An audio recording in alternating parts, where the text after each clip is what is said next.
Благодарам, председателе. Почитувам пратеник, јас прво ќе се обидам и да доинформирам она што го знам надвор од Министерството за култура. Идната недела ќе одржам состанок со представниците на Фондацијата и Издруженијето за заштита на ликот и делото на Есма Реджеповска Теодосиевска, заради тоа што го има оставено како наследство и да можеме да помогнеме како влада да се реализира нејзината желба. Веројатно имат одредени правни пречки во спроведувањето.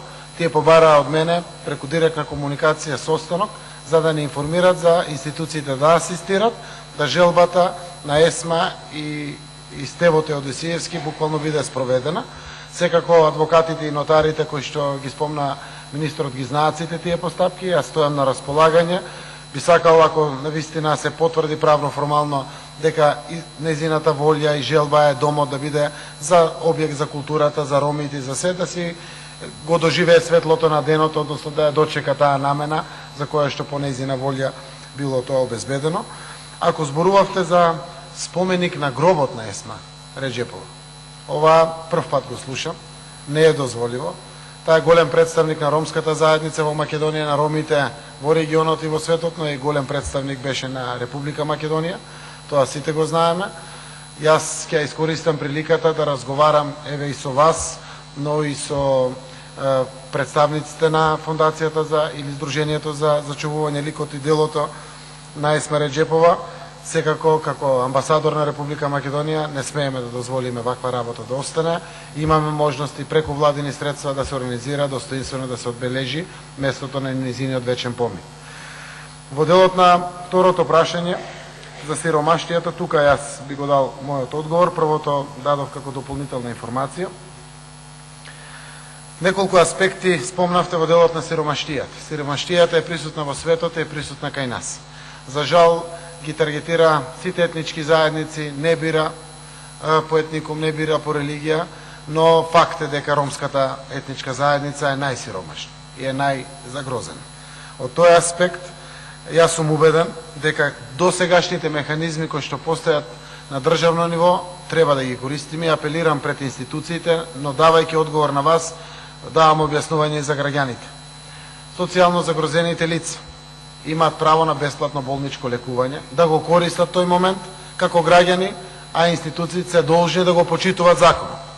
Не сме да остане граѓани на кој што нема да му биде испорачено лечење и отстранување на болеста која што секако доаѓа и таа не бира.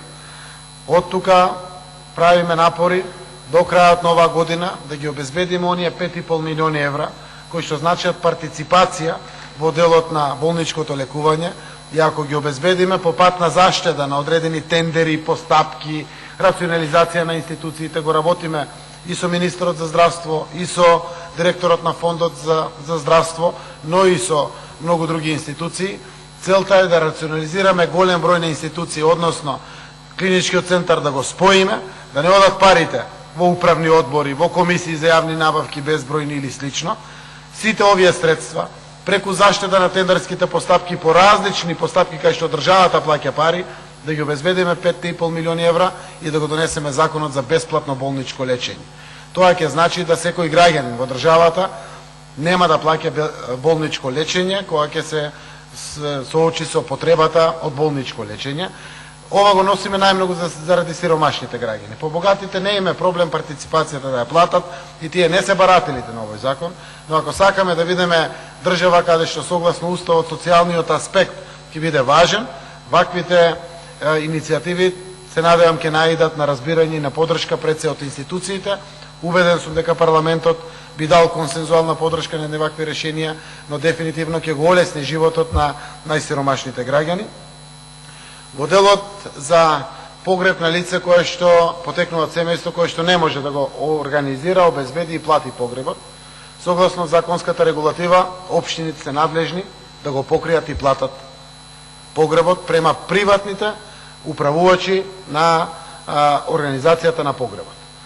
Голем дел се комунални предпријатија надлежни за самите локации, но самото обезбедување, пренос, сето она што представува трошок при погребнина, доколку одредено семејство нема пари тоа да го направи, се знае по процедура како тоа се докажува, општините се должни согласно закон да ги платат тие 10, 20, 30 илјади, колку и да е трошокот, се знае по кои критериуми тоа се обезбедува и уште еднаш апелирам јавно до граѓаните да си го користат ова законско право, им е дадено од нивната земја, а општините се должни да го платат погребот на тие лица.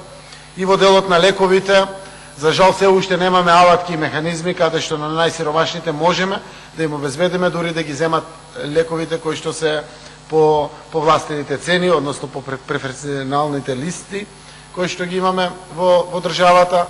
Јас предлагам да се користат сите институции за директно помагање додека не најдеме трајно законско решение на солидарност и социјален аспект на решавање на оваа прашање.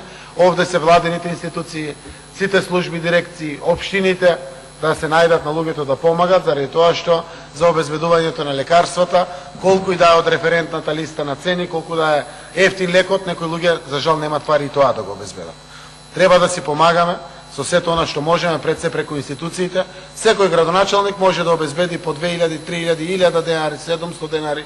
Секој директор на институција може, има право, кога се работи, на крајот може да ги купи лекарствата па да ги даде директно на социјално загрозеното лице, да водиме грижа еден за друг, а секако Министерството за здравство, Фондот за здравство и Малмет, Агенцијата за лекови, овде јавно давам насоки да разработат механизми како за најсиромашните, за оние кои што немат пари за лекарствата, да најдеме решение како тоа да се реши.